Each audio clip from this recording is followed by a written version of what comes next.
Hello అండి. మీకు కూడా వర్షం పడుతుందా? వర్షం చూసారా ఆగేదే లేదు. అసలు ఏం చేద్దాం? వర్షం పడుతుందని మన కడుపుకేమన్నా తెలుస్తుందా ఏంటి? అదేమో ఆకలి, ఆకలి స్నాక్స్ అంటదనమాట. చేసేదేముంది? స్నాక్స్ చేద్దామా? బయటికెళ్ళి తెచ్చుకుందామా అంటే అంత సీన్ లేదిక్కడ. ఇప్పుడు బయటికెళ్ళేంత వర్షం కదా! అందుకని సన్న కారపూస అయితే రెడీ చేసేద్దాం. వచ్చేయండి, వచ్చేయండి. నేనైతే 2 కప్పులు బియ్యం పిండి తీసుకున్నాను. అందులోకి వాము, కారం, ఉప్పు అండ్ అలాగే మీకిష్టమైతే చిటికెడు పసుపేసుకోండి కలర్ కోసం. అండ్ ఒక కప్ వచ్చేసి శనగపిండి. ఏ గిన్నెతో అయితే బియ్యం పిండి తీసుకుంటున్నారో అదే గిన్నెతో ఒక కప్పు శనగపిండి తీసుకోవాలి అంతే. వంట రాని వాళ్ళే చేసేయొచ్చు. నేనే చేస్తున్నాను. ఏముందండి చక్కగా అవి అందులో కొంచెం వెన్నపూసేస్తే గుల్లగా కరకరలాడుతూ భలే ఉంటాయండి.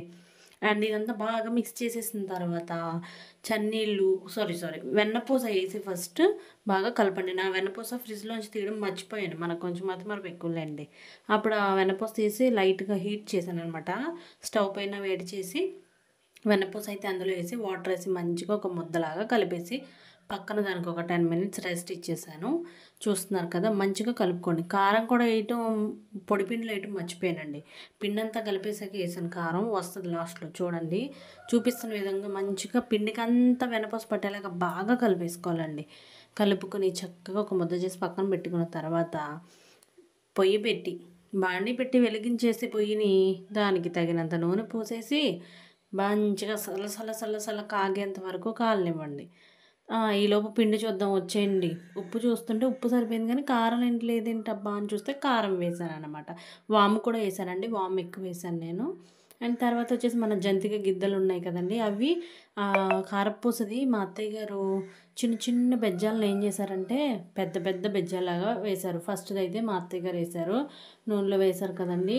నేనైతే మూకిడి కొంచెమే అని చెప్పి మూకిడి చిన్నది పెట్టానండి. మీ దగ్గర ఉంటే పెద్దది పెట్టుకోండి. అలా పొంగకుండా ఉంటది. నూనె వేస్ట్ అవ్వదు.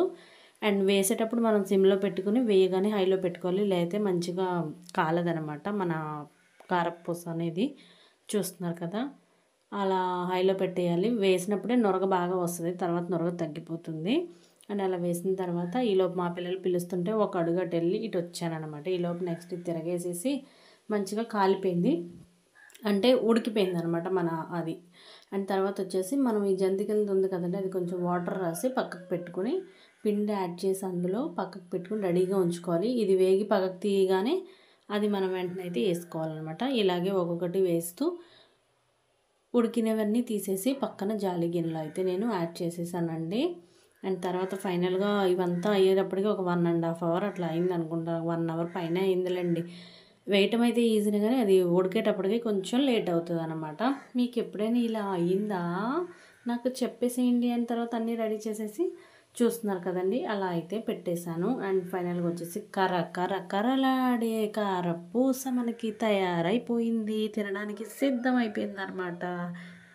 ఒక్కొక్కటైతే కొంచెం కలర్ ముదురు రంగులో ఏగిందండి. అంటే వేగట్లేదని చెప్పి నేను ఒక్క నిమిషం ఉంచేటప్పటికే కలర్ ముదురైపోయింది. కాదు మీరు శనగపిండి రంగు కలర్‌లో ఉన్నప్పుడు తీసేస్తే లైట్ యెల్లో కలర్‌లోకి అయితే వచ్చేస్తది మనకి. మన కారపూస అయితే తినడానికి రెడీ అయింది. అందులో ఒక గొట్టం వచ్చేసి పెద్దగా ఉంది. అది చూసారా అలా పెద్దగా వచ్చింది కొంచెం. అయినా అది కూడా పర్లేదండి. బాగానే వేగిపోయింది. అండ్ ఫైనల్‌గా మా పిల్లలు పిలిచారన్నాను కదా! వెళ్ళి వాళ్ళకి కొంచెం ఏం కావాలో చూసి వచ్చి ఈలోపు రెడీ చేసేసాను. మన డబ్బా కారపూస రెడీ అయిపోయింది. మంచిగా దానికి మూత పెట్టేసి పక్కన పెట్టేయడమే. మన పిల్లల స్నాక్స్ గానీ, మనకి టీ టైమ్ స్నాక్స్ కానీ సూపర్‌గా ఉంటది టేస్ట్. తప్పకుండా ట్రై చేయండి. వీడియో నచ్చినట్టయితే వెంటనే లైక్ చేయండి, షేర్ చేయండి, subscribe to my channel for more